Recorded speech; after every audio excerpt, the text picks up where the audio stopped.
ഞാനിപ്പോൾ നിൽക്കുന്നത് ആനക്കുളത്താണ്. എൻ്റെ മുൻപിലിരിക്കുന്ന നായ ഈ പ്രദേശവാസിയാണ്. കാട്ടാനകളുടെ വരവും പ്രതീക്ഷിച്ചിരിക്കുകയാണ് ഇദ്ദേഹവും. ദൃശ്യത്തിൽ കാണുന്ന മൈതാനത്തിനപ്പുറവും വനമേഖലയാണ്. ആനക്കുളം ഒരു ചെറിയ ഗ്രാമമാണ്. 2-3 കടകൾ മാത്രമാണ് ഈ ജംഗ്ഷനുള്ളത്. സ്ഥിരമായ ആനകൾ വന്ന് വെള്ളം കുടിക്കുന്നതിനാൽ ഇവിടം ആനക്കുളം എന്നറിയപ്പെടാൻ തുടങ്ങി.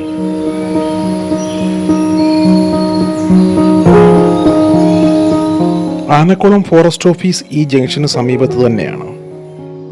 നായുമായി ചങ്ങാത്തം കൂടാനായി ഞാൻ എൻ്റെ കൈവശമുള്ള ബിസ്ക്കറ്റ് കഴിക്കാനായി കൊടുത്തു.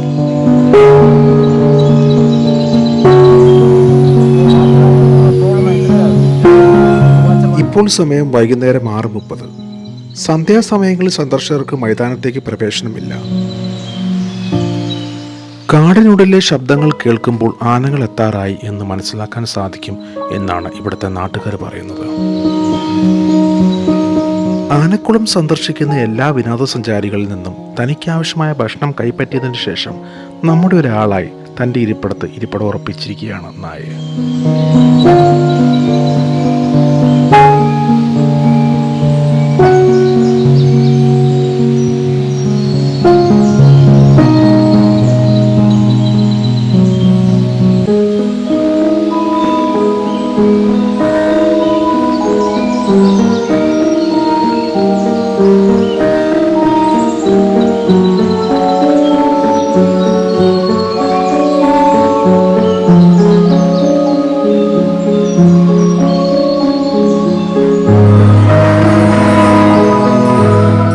കാട്ടാനകൾ വെള്ളം കുടിക്കാനായി എത്തിക്കഴിഞ്ഞിരിക്കുന്നു.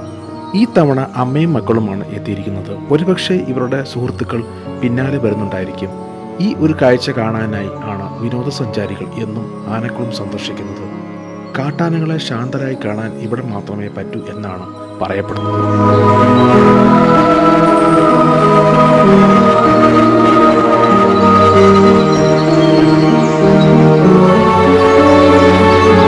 ആനക്കുളത്ത് വെള്ളം കുടിക്കാനെത്തുന്ന കാട്ടാനകൾ അക്രമകാരികൾ ആകാറില്ല. പക്ഷേ ഇതേ ആനകൾ മറ്റ് സ്ഥലങ്ങളിൽ എത്തുമ്പോൾ അക്രമകാരികൾ ആകാറുണ്ട്.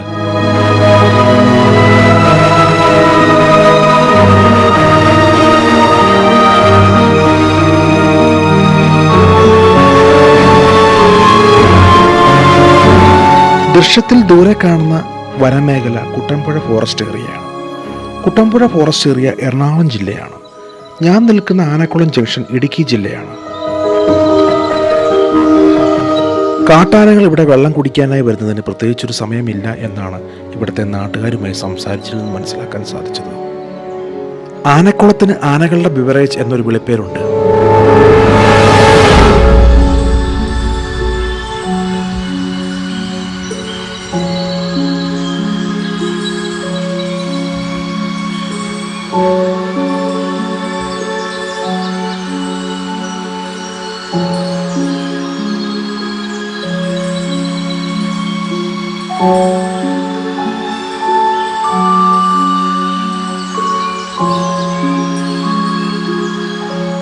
ഈ പുഴയിൽ ഉപ്പുരസമുള്ള 4-5 ഉറവകളുണ്ട്. അവിടെ നിന്നും തങ്ങളുടെ തുമ്പിക്കൈകൾ കൊണ്ട് വേണ്ടത്ര വെള്ളം കുടിക്കും. ഈ ഉറവകളിൽ നിന്നും വരുന്ന ജലം കുടിക്കാൻ വേണ്ടി മാത്രമാണ് കാട്ടാനകൾ ഇവിടെ വരുന്നത്.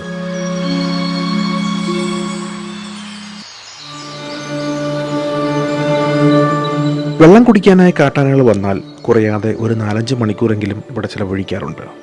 കാട്ടാനക്കൂട്ടത്തിന്റെ വരവ് പൊതുവെ വൈകുന്നേരങ്ങളിലോ വെളുപ്പിനോ ആയിരിക്കും. ചിലപ്പോൾ 1-2 ദിവസങ്ങളൊക്കെ തന്നെ ഇവിടെ ചിലവഴിക്കാറുണ്ട്.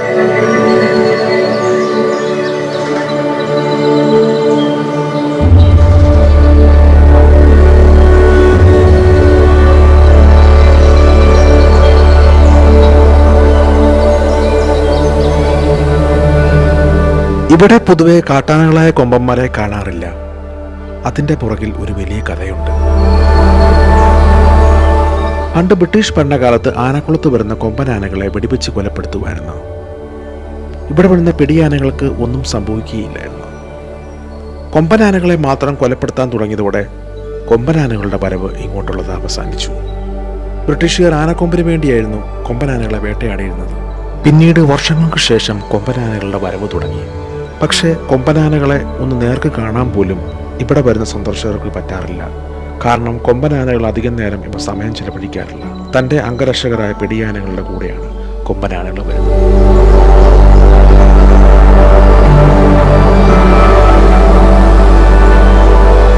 അതിഥികളായി വെള്ളം കുടിക്കാൻ വരുന്ന കാട്ടാനകളുടെ സംരക്ഷണത്തിനായി മുഴുവൻ സമയവും ഇവിടെ ഒരു വാച്ചറുണ്ട്.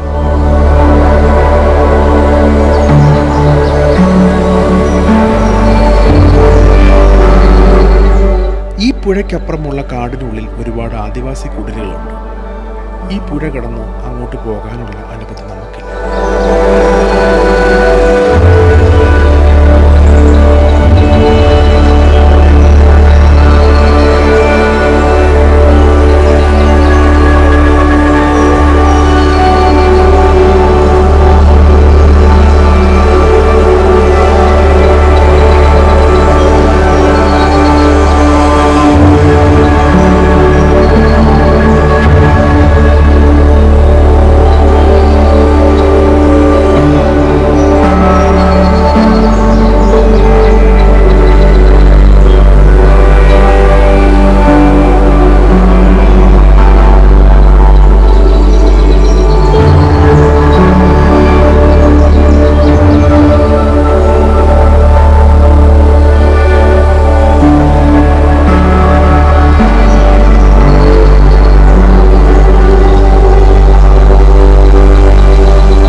കാട്ടാനകൾ ഉള്ളതിനാൽ മനുഷ്യർക്കാർക്കും മൈതാനത്തേക്ക് പ്രവേശനമില്ല.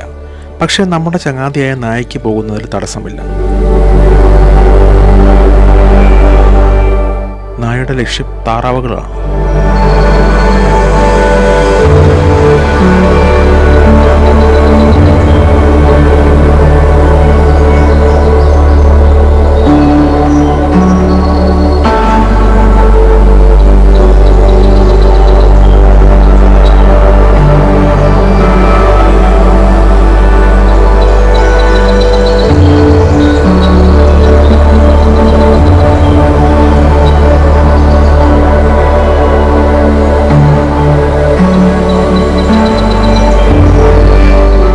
നായിനെ ഭയന്ന് താറാവുകൾ ആനകൾക്കരികിലേക്ക് ചാടി വീഴുന്നു.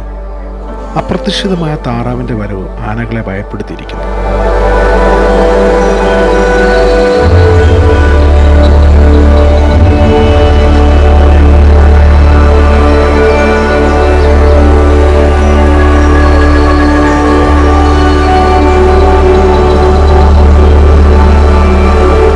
അമ്മയും മക്കളും ഭയന്ന് കാട്ടിലേക്ക് തിരികെ പോകുന്നു.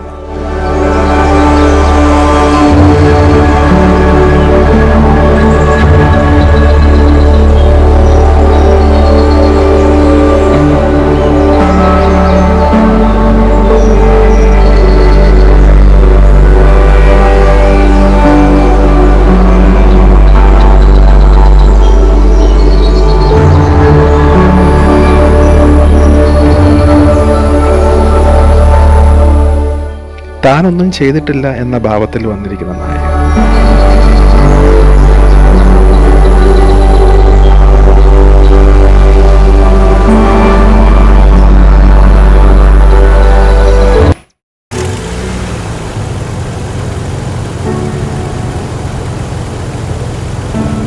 ആനക്കുളത്തു നിന്നും തിരികെ മൂന്നാർ ടൗണിലേക്കുള്ള യാത്രയിലാണ്. നാളെ മുതലുള്ള ദിവസത്തെ യാത്രകൾ പ്ലാൻ ചെയ്യുകയാണ് ജീപ്പ് ഡ്രൈവർ ബാബു.